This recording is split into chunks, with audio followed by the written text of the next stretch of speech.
Hello there, welcome to the news on Nepal television. I am Rosina Rai, starting with the top stories. KMC's ban on tobacco products come into force from today. Decree puts complete ban on tobacco products sales in all 32 wards. Dipping mercury affecting normal life across the country. Hospital in Tarai district overwhelmed by the patients suffering cold-related disease. Row over ending fossil fuel affecting the global deal on climate change. Over 200 countries working to salvage the deal during COP28 talks. And Israel continues pounding Gaza with bombs and cells in its target against Hamas militants. UN calls for immediate ceasefire.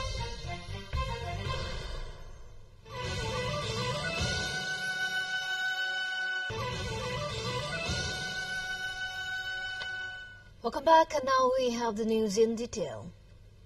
Kathmandu metropolitan city's ban on sale of tobacco products in all its wards is coming into effect from today.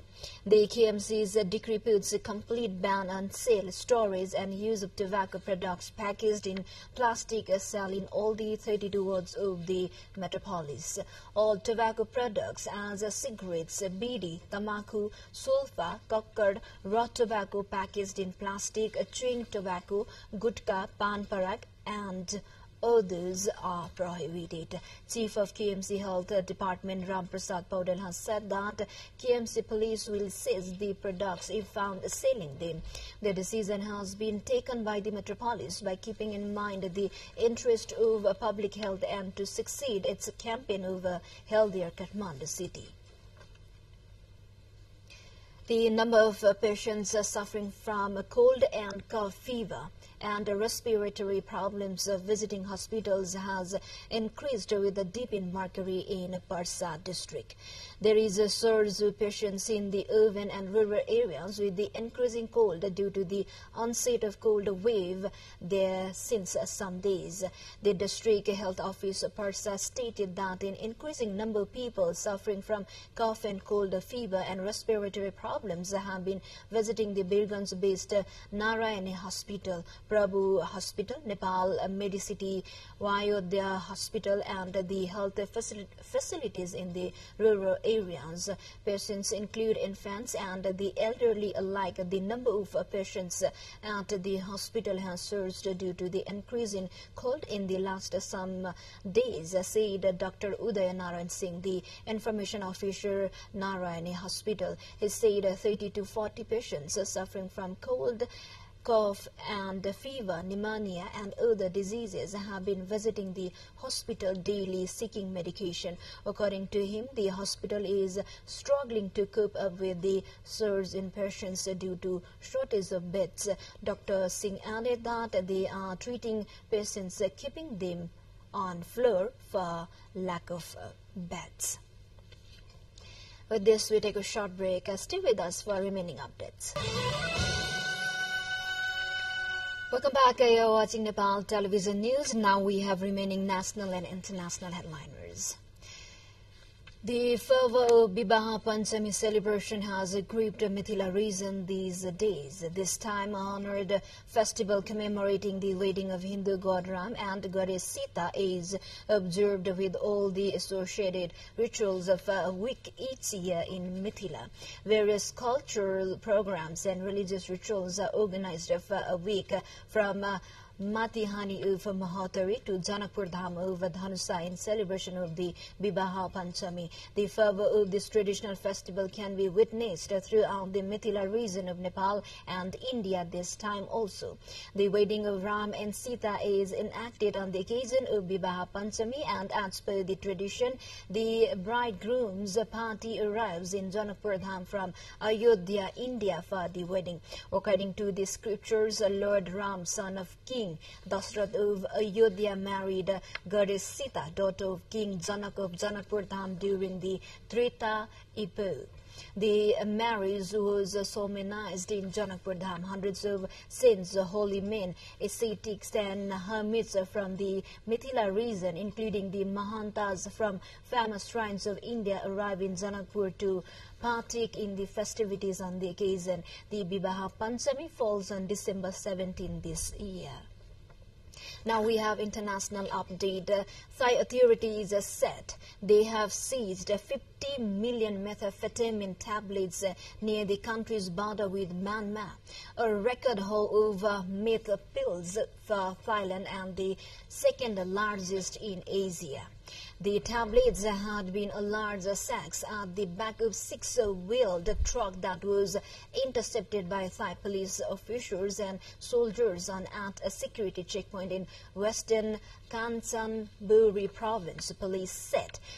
Tons of Asian meth drugs bust. The seizure was second only to one of more than 55 million meth tablets in Laos near the Golden Triangle region, according to Jeremy Douglas, Southeast Asia Regional Representative for the United Nations Office on Drugs and Crime. Unrest in Myanmar since 2021 coup has also allowed smugglers to expand their routes and operations, he added. A new draft climate agreement released at the COP28 Climate Summit in the United Arab Emirates has, for the first time, explicitly called our nation to transition away from fossil fuels to avoid the worst impact of the climate crisis. It called on countries to contribute to global efforts to transitioning away from fossil fuels and energy system in a just, orderly and equitable manner, accelerating action in this critical decade so as to achieve a net zero by 2050 in keeping with the science.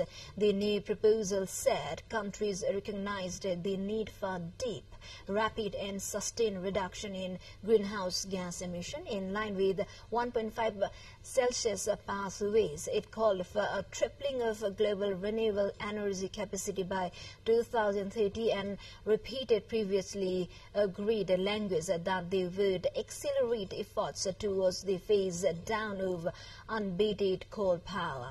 All 198 countries must agree for there to be a deal. With this, we take a short break again. Stay with us.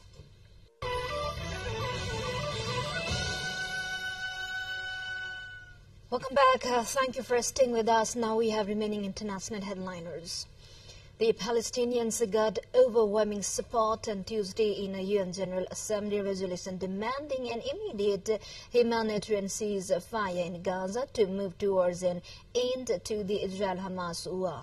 Now in its third month, members of the UNGA voted 153 in favor of the resolution, 10 against and with 23 abstentions.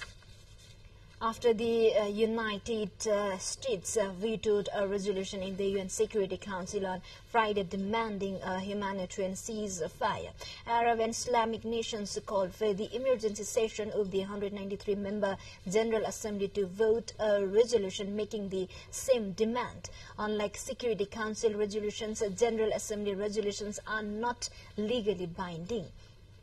The General Assembly vote reflects the growing isolation of the United States as it refuses to join demands for a ceasefire. Now to the further development, at least 45 people have been injured and a children's hospital as well as homes damaged after Russia launched a missile attack on Kiev in early hours of Wednesday morning.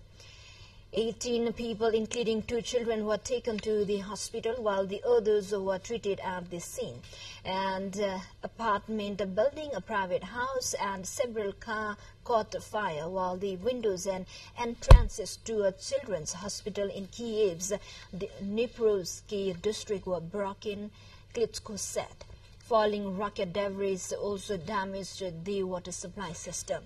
The specific weapons Russia used in the attack were not immediately known. The attack came as Ukrainian President Vladimir Zelensky was in the United States, urging right-wing Republicans to back billions of dollars in new military aid for his country. U.S. President Joe Biden warned the lawmakers they would risk giving Russia a Christmas gift if they failed to approve the assistance. To the more updates, before that, let's have a quick look into the highlights of the site.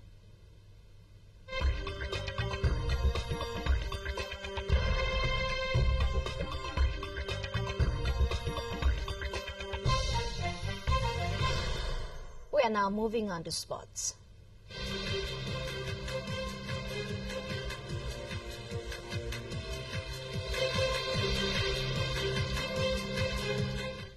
Sporting Ilam FC takes on Birgans United FC in the match today at Dasrat Stadium. Earlier yesterday, Zappa FC secured its first win in the Nepal Super League with the 1-0 victory over FC Butol Lumbini. Spanish forward Jorge Sanz scored in the 13th minute of the match of skipper Anjan Bistro's pass to ensure the victory for Zappa yesterday. With the win, Zappa amassed 6 points and has climbed to the 6th spot of the points table. Butol Lumbini, on the other hand, has 7 points so far in 6 matches and sits at the 5th spot of the table despite yesterday's defeat. Manchester United's slim chance of Champions League last 16th spot ended with a 1-0 defeat by group winners Bayern Munich at Old Trafford on Tuesday, piling more misery on Eric Ten Hag's team in an already rocky season. The 3-time European champions needed to beat Bayern in their group stage final on the Tuesday and hope Copenhagen's game against visiting Galatasaray ended in a draw. Neither happened as Kingsley Coman slotted home from close range in the 70th minute for Bayern, who were unbeaten in Group A to finish with 16 points and had the jubilant away fans singing footballs coming home in the dying seconds. United have just 4 points with their 4th place finish, meaning not even a Europa League playoff berth as consolation, and the Bills rang out as the final whistle sounded. United won only over their 6 group games, and with their hopes of advancing hanging by a thread after they twice with a 2-goal lead in 3-3 draw at Galatasaray on November 29. With this, we come to the end of this news bulletin, but before we say goodbye, quick reminders of the top stories again. KMC's ban on tobacco products come into force from today. Decree puts complete ban on tobacco product sales in all 32 wards. Deeping mercury affecting normal life across the country. Hospitals in Tarai district overwhelmed by the patients suffering from cold-related diseases. Row over ending fossil fuel affecting the global deal on climate change. Over 200 countries working to salvage the deal during COP28 talks. And Israel continues pounding Gaza with bombs and cells in its target against Hamas militants. UN calls for immediate ceasefire. Well, this is all we have for this moment. Until our next bulletin, stay with us. Have a good day ahead. Namaste.